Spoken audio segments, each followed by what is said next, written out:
zure izena esan dezaket, ezta? Bai, arratsaldeon Jon. Bai, arratsaldeon, Eneko. Zer da zuretzako lehen sektorea eta zer da esnearen ekoizpena? Bueno, lehen sektorea, pues, argi dagoena da, pues dela jendarteak elikatzen duena, ez?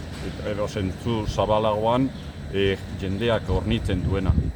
Eta, bueno, zer da niretzat esne behien produzioa, pues, nik hortik bidiratu nuen nire bizitza. Orduan niretzat, izan da, pues, bere argi ilunekin hori bai, baina izan da niretzat, pues, arro egoteko, pues, nire bizitzak hartu duen bide hori izan da, pues, arro egoteko motibo bat, ez?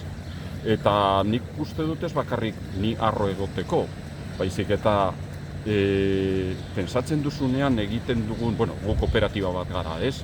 Egin dugun lana edo, nik pozik egoteko moduan nago azken aldi honetan, hartu nuen bidearekin. Erabakiarekin. Horixe, baina, bueno, beti ez da horrela izan, orain bai. Eskerrik asko Jon.